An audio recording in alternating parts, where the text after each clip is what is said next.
different words for the same thing. Surrender, devotion, surface, love, something like that. Like I said, we're always surfing because we're never separate from all that is. So every moment that your being is present, you're surfing something. Like surfing a dish, you have something to serve. At any given moment, if you exist as being here, if you exist, which apparently you do, then at any given moment of that existence, you're surfing something to life, to all that is. You're offering something. What are you offering? You're offering your present state of being. That's what you're offering. Your present state of being, your present attitude, your present being, your present way of being is what you're serving. It's what you're giving to the rest of yourself, which we call out there, but simply the rest of yourself. The best way to serve is to enjoy yourself. The best way to serve is to be in that state of enjoyment. It doesn't have to be ecstatic all the time. It can even be depressed. But can you find the sweetness? If your mood is just a little bit down, can you find the sweetness of enjoyment? Can you find the sweetness of yourself, of your own presence within that mood? If you have ideas in your head of trying to change your mood to a different mood, then you're actually only perpetuating the initial stages of the mood. You're giving it value, you're giving it meaning, which it doesn't inherently have. Anything that comes up is bound to disappear. It is bound to change to something else. Moods don't last. And so when we emphasize our present mood as being negative or being positive, when we emphasize it as something, when we turn it into a thing, that's when that mood solidifies. That's when that state of being seems to become more real, more vivid, more there, more solid, more static, more changeless. If you don't judge your present mood by any standards, by any words, by any labels, just no judgment, you become non-judgment toward your own state of being.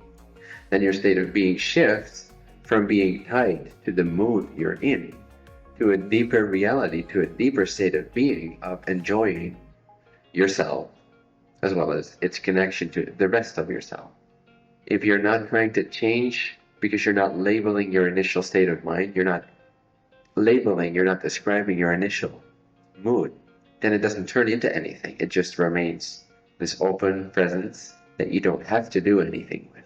And the allowance of it, by becoming the allowance of your mood, you're actually merging with it and you're transforming it into the state of being of allowance. And allowance itself can never be depressed for a very long period of time.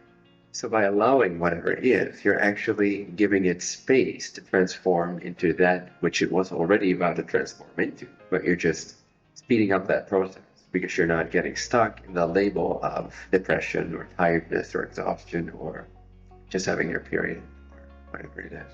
So you'll notice that the moment you judge yourself in your present state of being, the moment you judge your mood, your state of being takes on the shape of your mood. Whereas if you're not judging your mood, the mood starts to change into your state of being. Does that make sense? The difference between mood and state of being. So in the allowance, what starts to happen, what you start to realize, what you start to experience directly is that non-duality, is that inseparability, which is love. Love is the inseparability of all things, which is already the case. We can simply tune into that or not. We can keep judging ourselves or take that 2 to 5 second breather where we just take the pause. We stop the mind for a few seconds and we recognize in the space of awareness which remains, we see that our mood is already included. It's already allowed to be there, otherwise it wouldn't be there. The space already allows for the contents to be as they are.